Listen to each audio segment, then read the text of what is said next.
Victory on the Walls, chapter 10. When he did get up, the walls were almost finished. The gates, of course, were not set in, but the cost had been heavy. For all these weeks, no man had left the wall. Like a shifting shadow, the enemy lurked, felt but not seen. To be ready against it, Nehemiah commanded each who worked with a trowel or shovel to wear a sword girded on his hip. As for those who bore away the rubbish in baskets upon their heads, they carried javelins in one hand, using the other to support their burdens. The armed men wore coats of mail and carried spears and shields and bows. While half stood ready, half labored. Behind each group, a commander waited, should action be required. In addition, Nehemiah kept a trumpeter at his side constantly. "The work is great and large," he explained, "and we are separated upon the wall, one far from another. In whatever place you hear the sound of the horn, gather yourselves quickly unto us. God will fight for us." Night and day he kept Jerusalem under guard. None, he commanded, might leave the city. Only a few of the nobles grumbled, but even these dared not disobey. 6 weeks after that assembly on the broad place, the breaches were filled. Solid, the walls of Jerusalem stood 200 feet high. The spaces gates should have filled were still empty. Yet, as the last stone was laid, the people shouted with all their remaining strength. Upon each upraised head, from Ezra to the youngest child, awe and joy mingled. "Blessed are you, O Lord our God," Ezra's voice rang, "who has permitted me to see this day." "Amen!" Like a triumphal chorus, the answer swelled from each Jewish throat. There were tears, Bani saw, in the scribe's eyes. There were tears in everyone's eyes, even his own were wet. But not Nehemiah's. Unmoved, his rested upon the gateless spaces. "Tikaya!" It came from the other side of the wall. Each head turned toward its direction. Between the space of the northern gate, a horseman appeared. He carried no weapon, a fact he revealed by raising his arms over his shoulders. Then, cupping his hands, he shouted, "I bear message from the governor of Samaria. May I speak?" "Speak," Nehemiah signaled. "My master Sanballat," the man shouted, "and my lord Geshem of Arabia ask for a meeting with the governor of Judah in one of the villages of the plain of Ono." "Which one?" "Whichever one your excellency shall choose." Nehemiah's eyes did not so much as flicker. Gravely he said, "I am doing important work. You can see for yourself.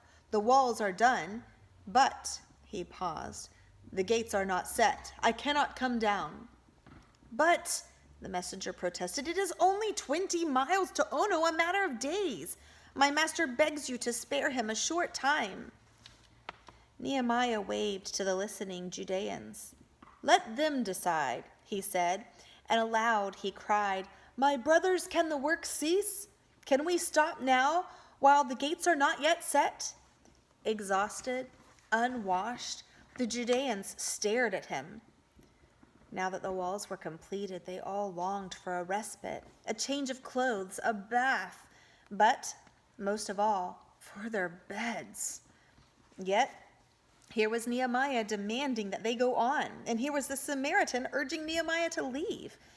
As swiftly as they had laid stone upon stone, so now their minds laid upon fact. Their enemies, having failed in all else, were now using honeyed words to conquer Jerusalem. 20 miles was a distance. The enemy could overpower and assassinate Nehemiah. Nehemiah, their tower of strength. Until he had come, all had despaired in the midst of ruins. Now, behold their resurrected walls, their resurrected hopes. A new blood coursed through their veins. "No," cried the people, "the gates must first be set." Nehemiah smiled. "Shall the work cease while I leave it and go down to parley?" he shouted. Tell your master first we set the gates. Then, if they still desire, we will perhaps speak together." The messenger hesitated, saluted, and galloped away. Nehemiah's words rang out over the fading hoofbeats. "There is no time to lose. They will never give up as long as Jerusalem is not completely protected. To the gates, my brothers!"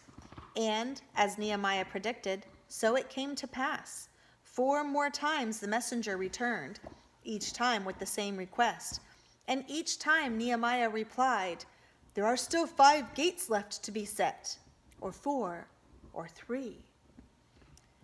With the completion of each gate, some of the builders were dismissed. During the whole of the next week, no messenger came. Calm set over the city. Only the Tekoites were working at the one remaining gate.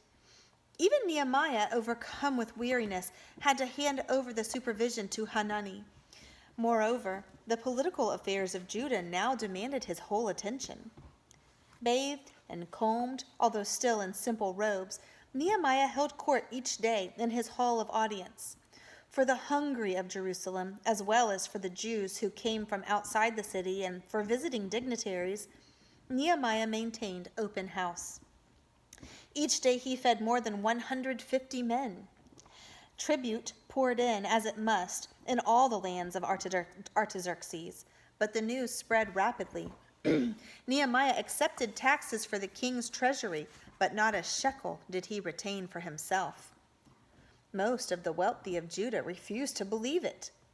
"A likely state of affairs," they sneered. Bani rode freely about, heard their disbelief, and raged. His hand would fly to the sword, fingering its hilt, but then it would drop helplessly. Among the poor, opinion was divided. One morning, Bani came upon a group whose patched tunics barely covered their nakedness. "I tell you, a governor who refuses tribute is as possible as the Jordan flowing backward," Bani heard one of them declare. "But Nehemiah fed us at the wall," someone objected. "And worked as hard as any man," a third added. "He's still governor," the first insisted. "He must therefore be greedy." "What about all the scrolls and tablets he brought us?" a fourth suggested. "Ezra and all his scribes are busier than ever. I hear there are more schools to be set up throughout Judah. Our children will not grow up ignorant." "Children? Whose children?" a woman in black demanded. "My son and daughter are sold into slavery, and yours. How many of your daughters are already servants? How many of your sons are already on the way to the slave market?" The bleeding face of Mazares, the farmer, flashed across Bani's memory. No, surely things like that did not happen here in Jerusalem. But the woman had spied him. "There," her finger seemed to pierce his flesh, "is Nehemiah's son. He is safe, like all the sons of the rich." "I am his nephew," Bani muttered. Then, beneath the silent but now hostile examination of the group, he said defiantly, "Why do you complain to one another?" "To whom should we speak?" a man with a hare-lip asked. "To Meshullam?" "No, to Nehemiah," the boy said curtly. "He is your governor." "Even if he would, how can he redeem our sons?" the man asked. "He is wealthy, but not that wealthy." Bani's lips curled. They did not know the sons of Hakaliah. "He will redeem Zion with justice," he said, unaware of how he repeated Nehemiah. "What justice have the poor ever had?" the woman in black cried. "In Jerusalem they must have justice," Bani said emphatically. Suddenly the words of Amos burned his lips. "Justice shall well up as waters, righteousness as a mighty stream," he quoted. How clear it was now. Of course Jerusalem would have justice. Nehemiah had promised it in the evil city of Babylon. "Go to the palace," he commanded. "My uncle is holding court now." "Listen to the pup," someone laughed. "He thinks he is Amos and Nehemiah together." Hot tears blurred Bani's sight. What was the use? No matter what one said or did, one was not believed. People had no faith. He started. Had he faith? Was he any better than they? I am only his nephew, he said, managing with an effort to speak with restraint. But I know my uncle. He will help you. Can he change the leopard's spots? The woman jeered. Can he teach charity to the rich? He can judge justly, Bonnie said quietly, if you let him. Go to him. He will listen. The boy is right, the harelip said. How shall we receive justice if we do not demand it? Let us go to Nehemiah. But when they entered the hall of audience, these men and women were struck dumb. Bonnie had to push the black-robed woman before his uncle. Is it you, Bonnie, or this woman who has a petition? Nehemiah asked. Judah, my lord. Then let Judeans speak. Come. He spoke kindly to the frightened woman. Tell me your grievance. There's been a famine in the land, my lord, the woman began. Yes, nodded Nehemiah encouragingly. We have had to get corn, she half pleaded. We had no choice. Our children, we were starving. What did you do? Nehemiah asked. We mortgaged our fields. All of you? Nehemiah appealed to the others. I my vineyard, one said. I my house, a third added. And for the king's tribute, the harelip explained, we had to borrow money from the rich. From those who already added field into field, someone cried. Is not our flesh the flesh of our brothers? The woman had gained courage. Are not our children like their children? We are all descended from our father Abraham. Nehemiah's brows arched forward. Yet we bring our sons into bondage and our daughters to be servants. The governor flushed with anger. His hands fiercely clutched the armrests of his throne. The woman gasped, paled, and fell back. No, you are not done. Speak on, Nehemiah commanded.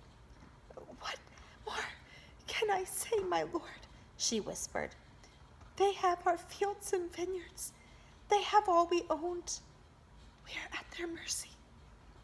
So, Sanballat was right. Nehemiah ground his teeth. Jerusalem is no better than Samaria. Bonnie trembled. He had never expected such fury. It was his fault for bringing these people here. Go home, Nehemiah commanded them. Each one of you go home.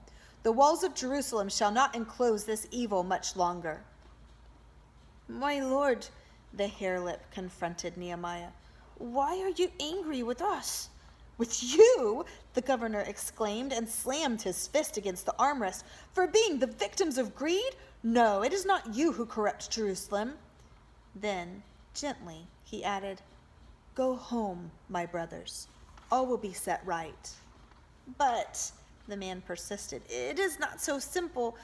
We did mortgage our land. We sold our vineyards legally. You cannot sell what is not yours. Not ours! Not only the harelip, but they all gasped. Have you forgotten, Nehemiah said, that the land of Israel is only entrusted to you? Neither you nor they own it. This land is God's. He created it. And he is not Baal or Marduk. He is God, the God of justice. Now go home. Silently, they bowed and departed. That very afternoon, Nehemiah met with the chief nobles and rulers. Without any warning, he accused them.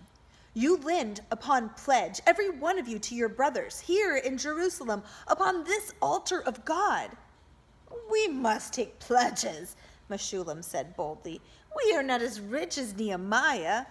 Then come to my table, and I shall feed you too. Meshullam flushed. I did not say I needed your bread. What do you need? Nehemiah asked. The cry of the poor, the weeping of children, the wailing of bereft mothers. This is business, Meshullam declared, not charity. This is Jerusalem, not Babylon.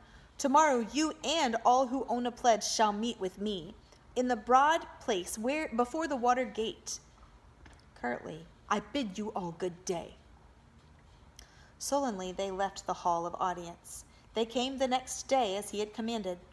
Flanked by Ezra and Eliashib, Nehemiah stood before them on the dais. Again, he plunged into the heart of the evil. "According to our ability, we have redeemed our brothers, the Jews, that sold themselves into bondage. Now would you sell your brothers, and should they sell themselves unto us?" He paused, but no one, not even Meshullam, responded. "The thing that you do is not good," he continued. "Ought you not to walk in the fear of God because of the reproach of the heathen, our enemies? Or wherein are we sons of the covenant?" He surveyed the crowd expectantly. No man made a sound. They were stiff, waiting. But for what? Bani wondered. With a softer tongue, Nehemiah went on. "I, likewise, my brothers, and my servants, too, have lent money in corn." Bani started.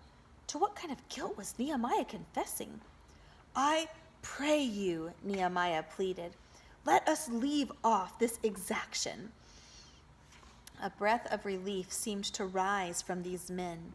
Spines curved, weights shifted, leaning more comfortably on gold-crested canes.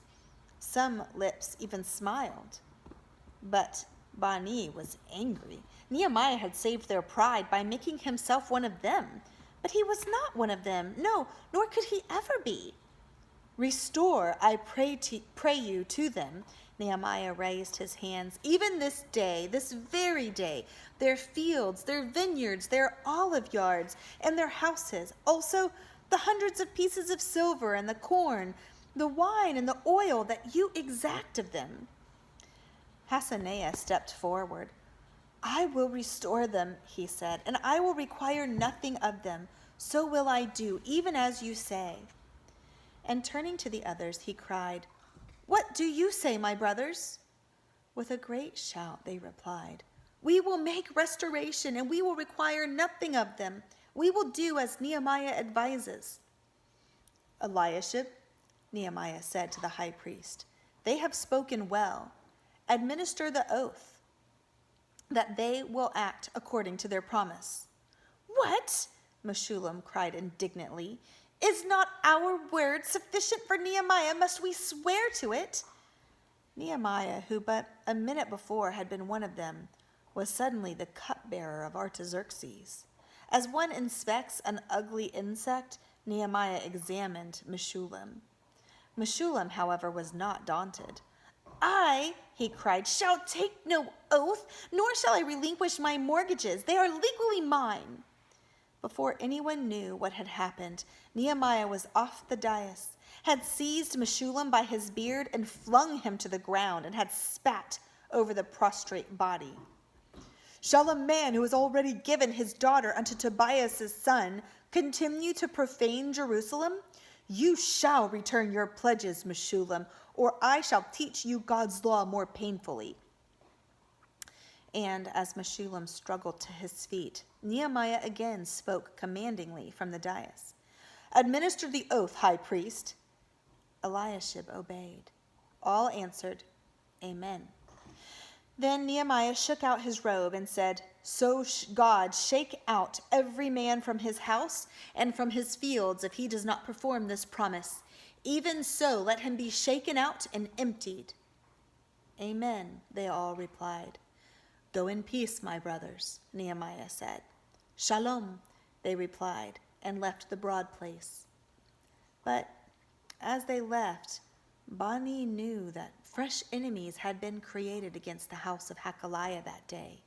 Still, justice had been done. He peered into the temple through the water gate. The afternoon service was over. The fire burned upon the altar. Was it his imagination, or was its flame purer? Suddenly he wanted to kneel upon the stone, to thank God he was a Jew, but his back remained straight. It would not do to make a spectacle of himself. Next day, The messenger of Sanballat returned, this time with a letter. "Read it," Nehemiah said to Bani, almost indifferently, handing it over. "It is reported among the nations," the boy began, "and Geshem says it too, that you and the Jews think to rebel. For that reason you built walls. It is also reported that you are ambitious to be king." Bani's mouth was suddenly dry. "Read on, Bani." He swallowed hard, held the parchment closer, struggled to steady his voice. "And you also have appointed prophets," he read, "to proclaim you at Jerusalem, saying, 'Here is a king in Judah, and now it shall be reported to the king according to these words.'" The boy could hardly see. A throbbing in his head blurred his vision. "Is that all, Bani?" "Just this sentence, my lord. Come now, and let us take counsel together. Signed, Sanballat." "Let me have it, Bani." His eyes blurred with tears. He handed back the letter. He heard rather than saw the parchment crumpled and torn. "Tell your master," Nehemiah said to the messenger, "that there are no such things done as he says, that he has woven a useless web of falsehoods." As the man turned, he came face to face with Hanani, who had just entered. Nehemiah's cousin, brought joyful news. "It is done, Nehemiah. The gate is set." Just in time. Nehemiah stood up and called the messenger back. "Wait, I have another word for Sanballat. Tell him Jerusalem is safe from him and all her enemies. Here on the 25th day of Elul, 52 days after we began, God has enabled us to restore his fortress and his sanctuary. Now go." But Bani felt no joy. One image and one alone confronted him. "What is it, Bani?" Nehemiah was studying him curiously. Nothing. "You are trembling, Bani. It's just... Yes?" "The Macrean, my lord," he burst out. "I can't help remembering him." "What has the Macrean to do with you or me?" "He rebuilt the walls of his city." "So?" "And was accused of treason, as you will be by Sanballat." "For fulfilling Artaxerxes' command?" "But they say you want to be a king." "And do I?" "Of course not." "Then what do you fear?" "That Artaxerxes might believe them." Nehemiah smiled. "If we tremble before the threats of wicked men, we shall never achieve anything. Forget them. This is but their desperation talking." He paused. "We shall not be frightened, shall we, my son?" "No," Bani glowed. It was good to be called son by Nehemiah. "No," he said more forcefully. "And besides," he was struck by a new idea, "what prophet will ever say you hired him?" "False ones, Bani," Nehemiah said grimly. "We have always had those, too." "Who would believe false prophets?" "Whoever wants to." And as Bani paled, Nehemiah said sharply, "What? Do you still tremble for these evil men or women? Are you a son of Hakaliah or a slave?"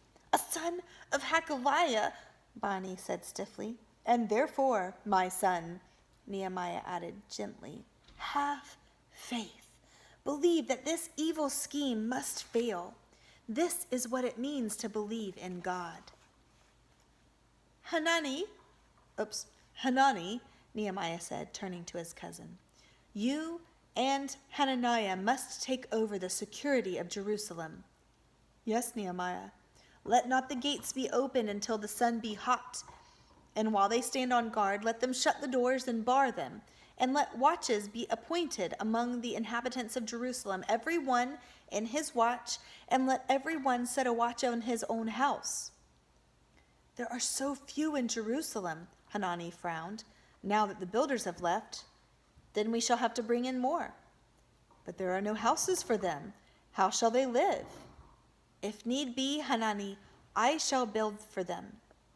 A pause, and Hanani said, "Nehemiah, I cannot forget how I tried to prevent you from coming to Jerusalem. At night especially, it haunts me. Haunts you? Nehemiah smiled. I think how I might have stopped you.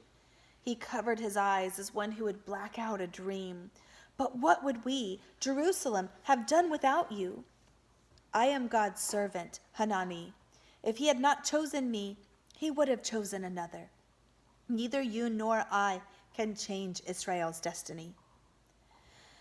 For a moment, Hanani did not move. Then, bowing before Nehemiah, he said, But he did choose you. Blessed are you, Nehemiah, among Israel. Blessed be Israel, Hanani, Nehemiah replied, his nation of messengers among the nations.